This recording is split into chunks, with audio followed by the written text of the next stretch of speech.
Donc avant d'arriver au centre d'accueil, j'étais quelqu'un qui avait une double personnalité, je peux dire. L'enfant chéri, parce que j'étais un assez bon élève. J'étais vraiment quelqu'un d'assez calme, d'assez ouvert envers les membres de ma famille. Ça, c'était vraiment la première facette que je donnais, surtout aux membres de ma famille. Mais de l'autre côté, une fois que j'étais à l'extérieur, j'étais vraiment quelqu'un d'autre. Je peux dire que j'étais vraiment très, très, très différent. C'est-à-dire que je vivais de criminalité, que ce soit dans les cambriolages, que ce soit dans les agressions, que ce soit dans beaucoup de choses, tout ce qui se fait dans la rue, j'y étais. Je me plaisais aussi dans ce milieu-là à cause de tout ce qui est compagnie, tout ce qui est amis. Donc toute mon enfance, j'ai grandi dans ça. Et malgré ça, malgré l'image que je donnais de quelqu'un d'assez confiant, d'assez arrogant, d'assez sûr de lui, d'assez fort, derrière ça, vraiment, il y avait un vide qui était là. C'est-à-dire que j'étais quelqu'un de très angoissé, très anxieux, très triste, surtout, très triste. Et cette tristesse-là, je la manifestais surtout quand j'étais seul dans ma chambre ou quand j'étais... En fait, vraiment quand j'étais seul, c'est là que je manifestais cette tristesse-là. Avec des pleurs, avec du découragement, avec de la peur du futur, la peur du lendemain. Qu'est-ce que je vais devenir? Qu'est-ce que je vais faire demain? Quel est mon avenir? Donc en fait, je peux dire que je vivais au jour le jour.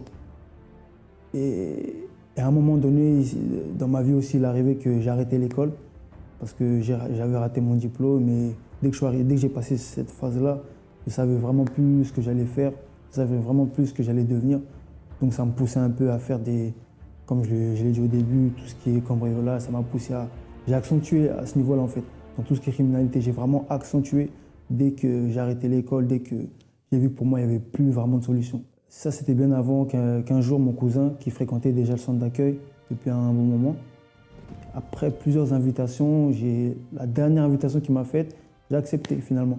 Je suis venu pour découvrir un peu qu'est-ce qui se faisait, qu'est-ce qui se disait. Et c'est vrai que dès le début, je peux dire j'ai accroché parce que le message était fort. On nous poussait vraiment à avoir confiance en soi, on nous poussait vraiment à pousser nos limites. Et voilà, ça me parlait. Donc j'ai fréquenté avec lui le centre d'accueil régulièrement, les dimanches, les mercredis. Voilà, j'ai commencé, on peut dire, à avoir certains signes d'amélioration. Mais il est vrai que je venais pour venir. Mais la vraie décision, elle pouvait venir que de moi. Et cette décision-là, je l'ai prise à travers une campagne d'Israël. Il faut savoir que la campagne d'Israël, c'est le tout d'une personne contre le tout de Dieu. J'en avais marre vraiment d'être quelqu'un de dépressif, quelqu'un qui ne croit pas en lui, et quelqu'un qui, comme je l'ai dit tout à l'heure, qui vit au jour le jour. Je voulais vraiment être fort.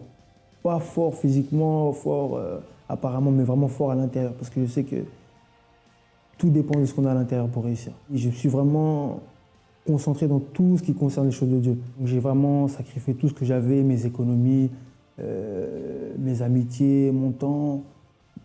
J'ai presque envie de dire ma jeunesse pour vous dire à quel point vraiment je voulais vraiment tout donner pour recevoir le tout de Dieu. Et c'est comme ça que j'ai pu voir vraiment en quelque temps une évolution dans différents domaines de ma vie. Pour commencer dans ma vie intérieure, je peux dire que vraiment aujourd'hui je suis vraiment quelqu'un de différent. Moi qui étais quelqu'un d'introverti, j'ai vraiment cette assurance-là. Tout ce que j'ai décidé pour ma vie, qu'importe le temps, je sais que ça va se réaliser. Je sais vraiment que où je vais, ce que je veux, tout dans ma tête est défini. Maintenant, c'est juste une question de temps, une question de courage, une question d'y aller. Et aussi, j'ai pu conquérir certaines choses, que ce soit dans ma vie professionnelle. J'ai eu des postes de travail qui, autrefois, pour moi, c'était vraiment impossible d'avoir ça. C'est-à-dire que je n'avais pas les diplômes adéquats, j'avais rien. Il n'y avait vraiment pas ce qu'il fallait pour travailler à ce poste-là. Et à travers ce que je peux dire le centre d'accueil m'a appris, j'ai vu que tout est possible. Et dans tout ce qui concerne la délinquance, tout ce qui concerne la criminalité, j'ai eu la force d'arrêter parce que ce n'était pas vraiment facile, parce que je dépendais de ça financièrement.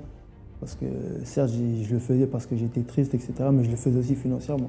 Pour moi, le centre d'accueil, ce que ça représente, c'est un centre de formation. C'est-à-dire on nous forme à être des vainqueurs. Nous, avec ma famille, bon, maintenant ils me connaissent mieux, je ne vis plus d'apparence.